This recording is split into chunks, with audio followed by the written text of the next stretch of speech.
E pa pozdrav ljudi, dobrodošli u još jedan video na kanalu Motodnevnik. Danas imamo priliku da stvarno prisustvujemo jednom super događaju.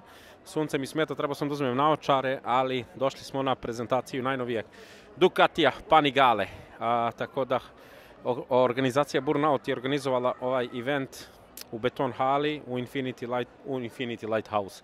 Nije Lighthouse, u Infinity Event House, Lighthouse. Prati mnogo Srđana Ercega i MotoGP, ali danas gledamo i MotoGP trku nakon predstavljanja ovog motora. Tako da iskreno baš se radujem i samo ću malo da vam prikažem kako se sve ovdje trenutno izgleda, čitav event, šta je sve izloženo ovdje danas, bukvalno sve izgleda prelijepo, uglavnom i najnovije da vidimo Ducati, da vidimo šta je to novo osim šasije, elektronike itd.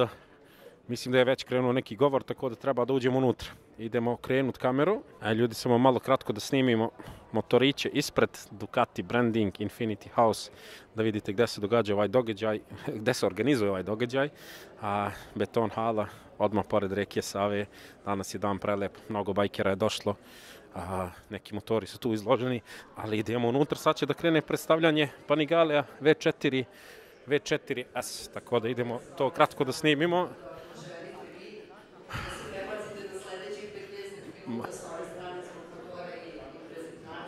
Mi ćemo morati da pređemo, da snimimo ovaj motor. Evo ovdje ćemo, stanemo.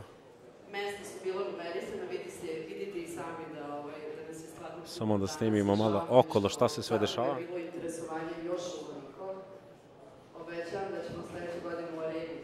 Događaj je ultra posećen.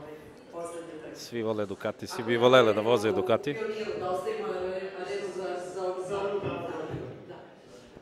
U svakom slučaju, tako kako raste vaše interesovanje i vaša pripadnost brendu, tako raste i naša firma i mnogo mi žao. Ne znam da li čujete Jelenu, ako se ne varam kako priča, ali potrudit ću ja da ispričam nešto. Kad bude predstavljeno, možda i na kratko prekinem snimanje.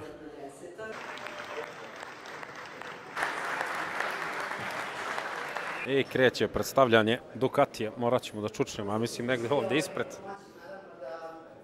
Da priđete, slobodno sedite na motor, slobodno pitajte nas sve što vas Prvi utisak, brutalno izgleda. Trudili sam se samo ja da vas ne opterećujemo previše detaljima, ali da vas zagolicamo maštu, ajde da se dotaknemo nekih tema, a ovo je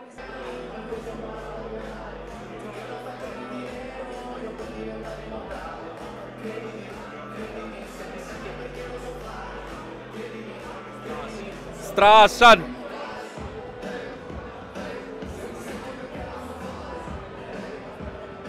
Ima i ključeve. Hvala. Pa ljudi, da snimimo premijerno Ducati Panigale u crvenoj boji koji izgleda brutalno. Čekamo još premijeru Multistrade V4, ali motor je uživo prelep, naravno, malo je drugačiji. Podsjeća me sa ovim svetlima kad se upale na neku gađivu, ova krila izgledaju uživo kao neka, brate, oštra ptica. I evo da vidite kako izgledaju ljudi kad sednu na njega. Da probamo ga snimimo sa strane.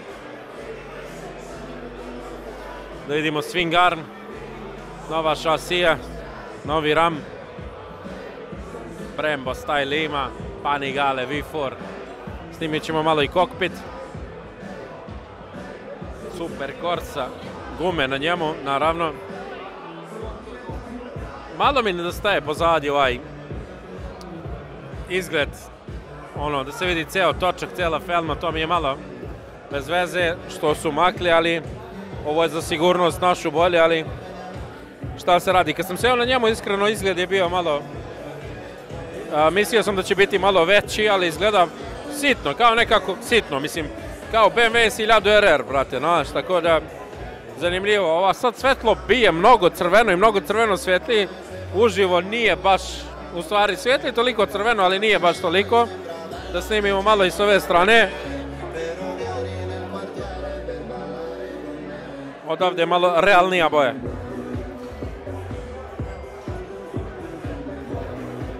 Zanimljivo, brat. Ajde vidimo specifikacije što kažu. Direktno ispod zvučnik.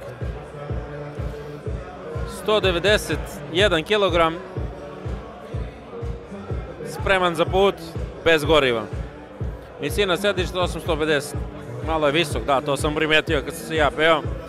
Od elektronike sve na svijetu. Cena 28.000 eura. Cool. Da krećemo na prezentaciju Multistrade. Tu je Sale, pozdrav.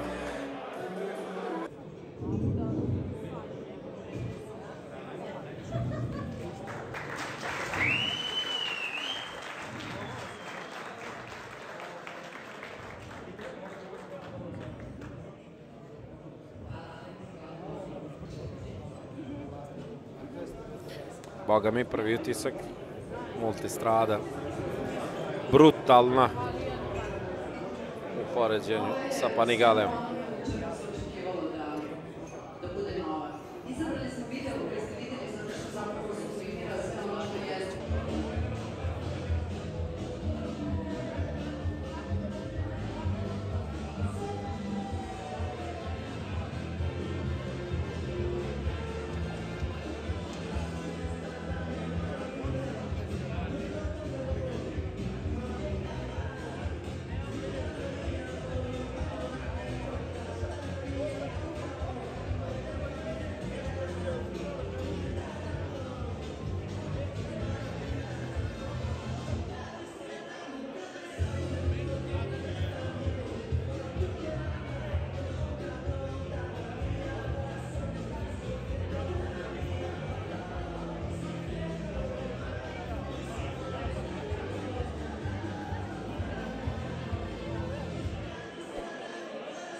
Nevjerovatno.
Pravo.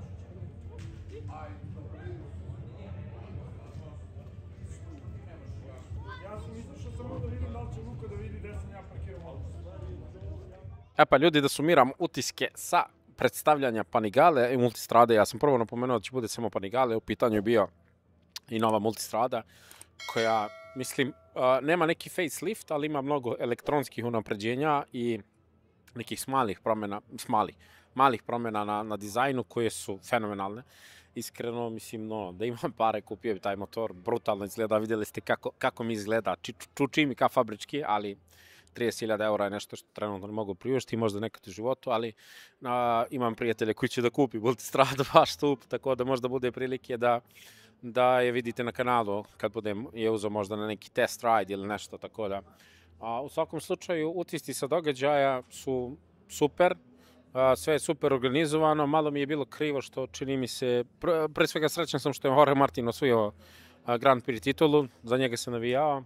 S druge strane, mi je žao Banjaju zato što ima 11 titula, nije osvojio MotoGP, što je, ne znam, malo upituje, malo postavlja upitnik na čitav taj format takmičenja, ali šta znam, zanimljivo šta se dešava tu. Što se tiče događaja, sve je bilo super, možda mala zamjerka više za publiku. Realno, došli ste na premium event, kad su ljudi predstavljali motore, nije bio baš full fokus na tome, što mi je malo bilo žao. Tehnički možda ok, možda su mikrofoni mogli da budu bolji za prezentere, da ih ljudi malo bolje čuju zvučenje, ali generalno 10 od 10 organizacija. Znači, događaj, beton, hala, novi motori, ljudi koji vole motore, free piće, free kokteli, free hrana, free šta god hoćeš na svijetu, tako da ovaj događaj košta sigurno preko 10.000 eura, tako da svaka čast Burnout timu koji je organizovao ovo, tako da respekt za njih. I ne znam, utisci, highlight koji nosim kući odavde mi je, brate, ova nova Multistrada. Iskreno, mi se više sedala nego Panigale. Tako da to je bilo to, nadam se da ste uživali u klipu i ovim kadrovima nisam puno pričao tokom prezentacije zato što je bila baš gužva i onda ne možeš da pričaš i gužva i ljudi i muzika i sve i svašta, ali u principu to je to. Vidimo se, pozdravlja vas brat Rakiša ili Ramis, vidimo se u sljedećem klipu. Ćao!